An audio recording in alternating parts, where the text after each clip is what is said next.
लोग स्टार्ट करने हैं वाले हैं क्लास 10th का चैप्टर 1 वास्तविक संख्या। तो आज हम वास्तविक संख्या का इंट्रोडक्शन देखेंगे। हम लोग वास्तविक संख्या स्टार्ट करने से पहले कुछ हम लोग पहले बेसिक चीज जान लेते हैं, जैसे कि पहला परिमेय संख्या किसे कहते हैं।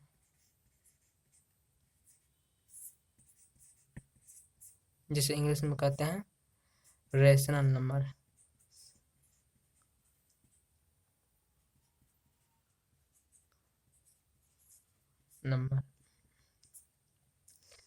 तो वैसी संख्या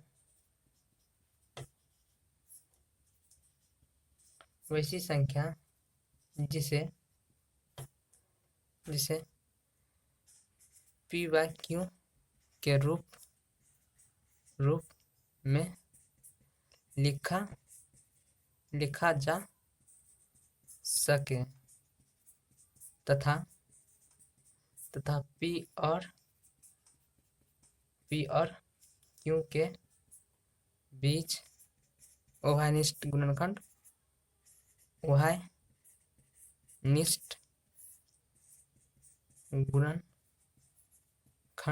सिर्फ एक हो, कोमा वैसी संख्या को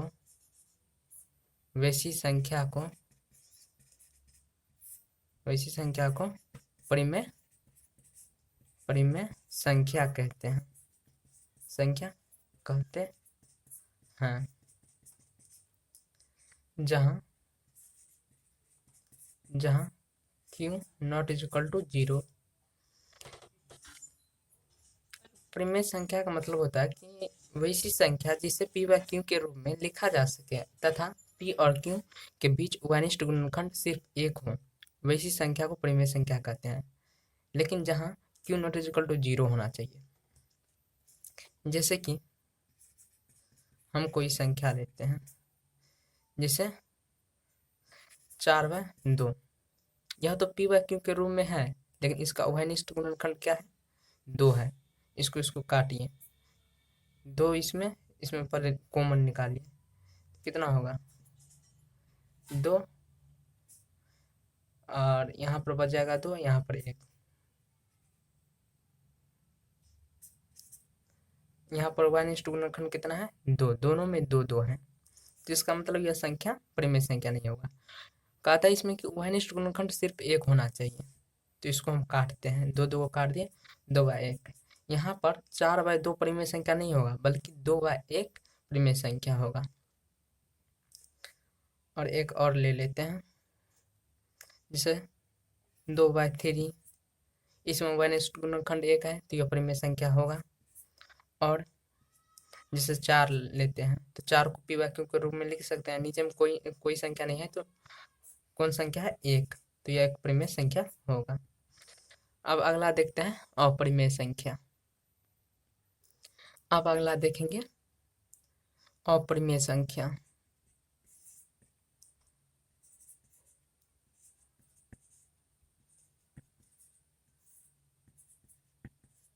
जिसे इंग्लिश में इसे कहते हैं इरेशनल नंबर।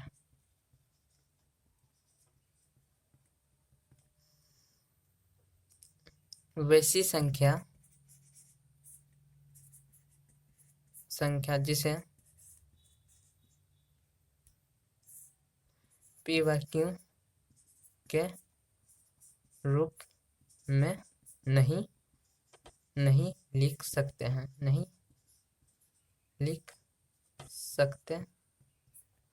हैं, कोमा वैसी संख्या को अपरिमेय संख्या कहते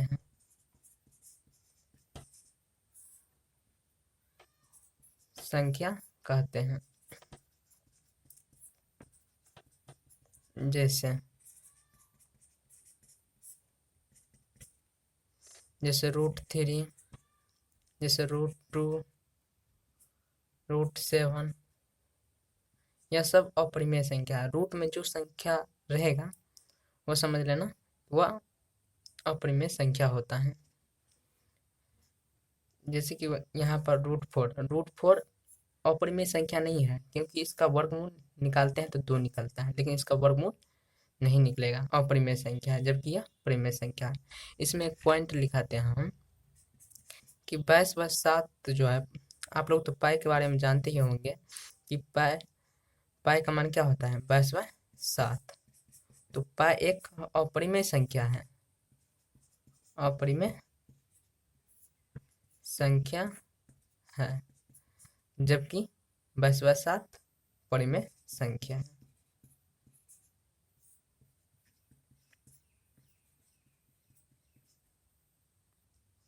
अब अगला देखते हैं, वास्तविक संख्या किसे कहते हैं। वास्तविक संख्या, जिसे इंग्लिश में कहते हैं रियल नंबर।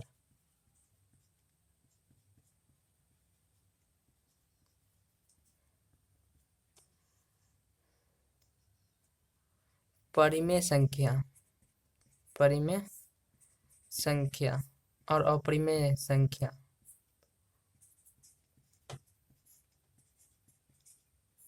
संख्या के समूह को वास्तविक संख्या कहते हैं।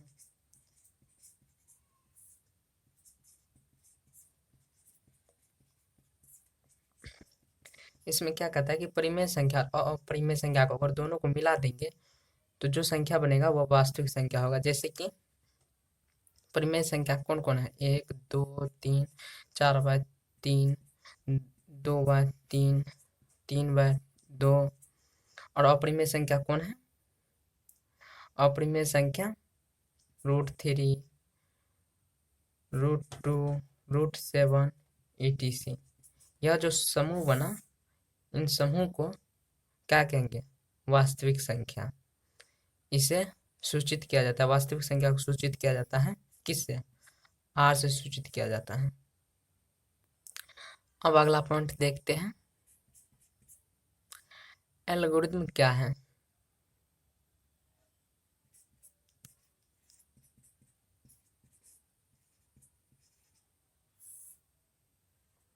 एल्गोरिथम क्या है, तो एक विशेष प्रकार की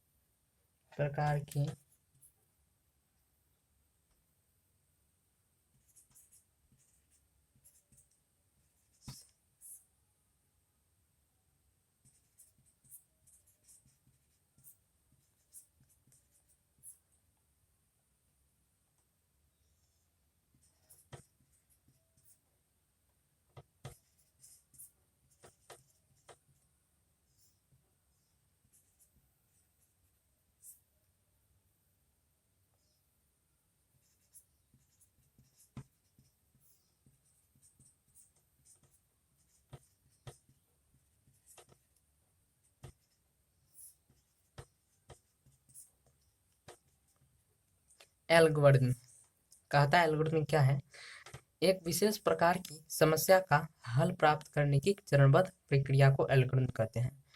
एल्गोरिथम से क्या निकाला जाता है, एल्गोरिथम से सिर्फ मौस निकाला जाता है।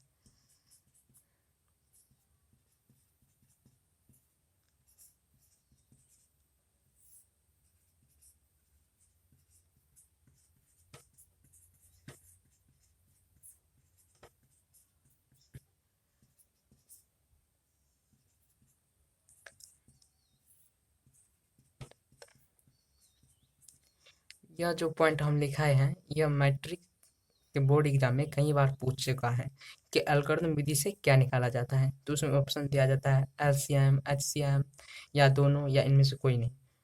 तो इसका ऑप्शन होगा एचसीएफ, यानी कि मॉस, सिर्फ मॉस निकाला जाता है। अब हम लोग अगला पॉइंट देखेंगे, एल्गोरिथम विधि से मॉस निकालने का सूत्र।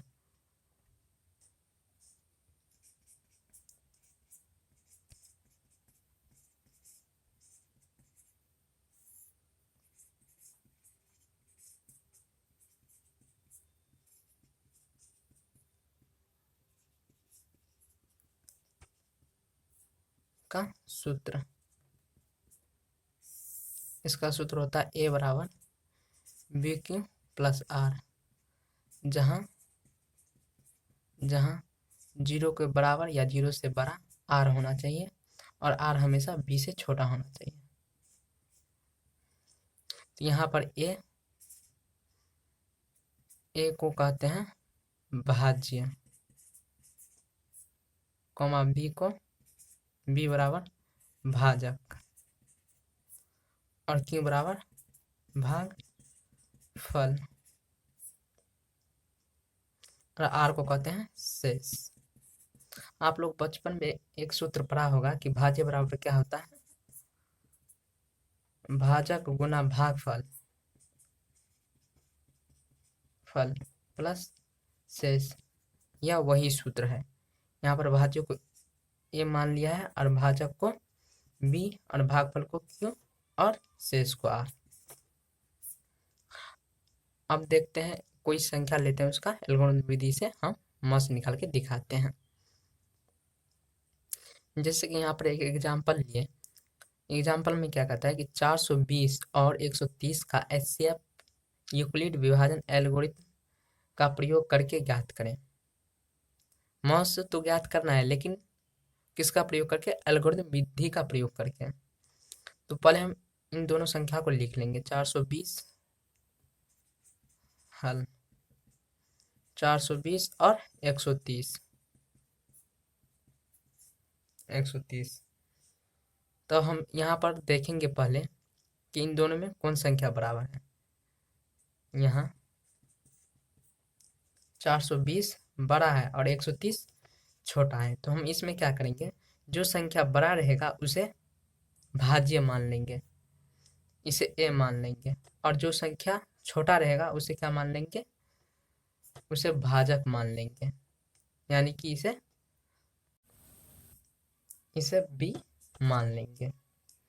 तो हम पहले क्या करेंगे, रफ में पहले साधारण तरीका से मौस निकालेंगे, भाग विधि से जिससे निकालते हैं उस तरह निकालेंगे 130 और 420 का। तो इसको कितना मर्तबे लगाएंगे, 3 मर्तबे, 13 या 39 0। अब इसको घटाएंगे, कितना बचेगा 0, 12 में से 9 गया, 3 कट जाएगा। अब इसको निकालेंगे 4 मर्तबे, 4 या 12, 120 घटाएंगे 0 और कितना बचेगा 1, यहाँ कट जाएगा, फिर 30, 10 या 30, यहाँ पर इसका मौस क्या आया है, मौस बराबर 10। यानी कि हम सिंपल तरीका में बता रहे हैं कि किस प्रकार एल्गोरिथम विधि से मौस निकाला जाता है। तो अब क्या करेंगे, ये जो 420 है, हम लोग तो सूत्र पढ़े हैं कि ए बराबर बी क्यू प्लस आर होता है। पहले ए को लिखेंगे, ए बराबर कितना है 420 बराबर बी कितना है 130। यहाँ पर क्यों देखते हैं, यहाँ पर देखें क्यों कितना हुआ 3 और शेष कितना बचा था, एक कितना बचा था 30 जोड़ देंगे।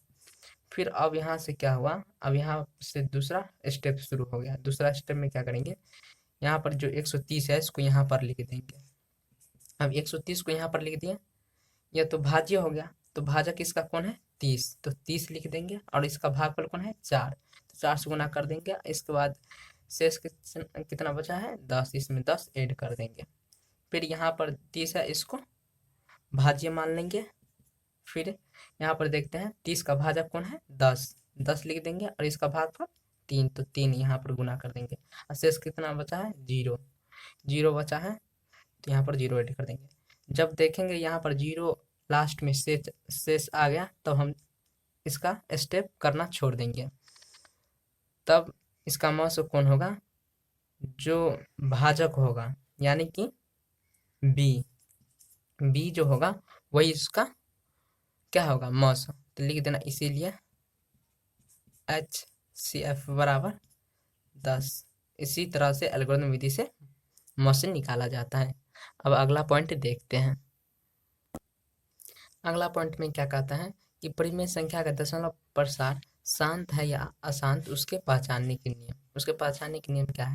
यदि कोई संख्या p बाय 2 m गुना 5n या p बाय 2m या p बाय 5n के रूप में हो तो वह संख्या शांत होगा। अगर वह संख्या इस रूप में नहीं है तो अन्यथा वह संख्या अशांत होगा। अब अगला पॉइंट देखते हैं, सम संख्या का रूप। सम संख्या का रूप होता है 2m और विषम संख्या का रूप होता है 2m प्लस 1। अब अगला पॉइंट देखेंगे कि महत्वपूर्ण सूत्र। इस चैप्टर में जितना महत्वपूर्ण सूत्र है वह सब दिखा दिए हैं, जैसे कि मॉस गुना लॉस बराबर पहली संख्या गुना दूसरी संख्या। अब मॉस बराबर निकालेंगे तो पहली संख्या गुना दूसरी संख्या, लॉस इस साइड गुना में है तो इस साइड भाग में हो जाएगा, और यहाँ पर लॉस बराबर पहली संख्या गुना दूसरी संख्या बाय मॉस। पहली संख्या बराबर मॉस गुना लॉस बाय दूसरी संख्या, और दूसरी संख्या बराबर मॉस गुना लॉस बाय पहली संख्या। तो मैंने इस चैप्टर का जितना कॉन्सेप्ट था इस लेक्चर में पूरा क्लियर कर दिया है। अब अगले लेक्चर में हम लोग एक्सरसाइज करेंगे। तो अगर आप लोगों को वीडियो अच्छा लगा हो तो वीडियो को लाइक कीजिएगा, अगर चैनल पर नए हैं तो चैनल को सब्सक्राइब कीजिएगा, और इसी तरह का वीडियो पाते रहने के लिए बेल आइकन पर प्रेस जरूर कीजिएगा और कमेंट जरूर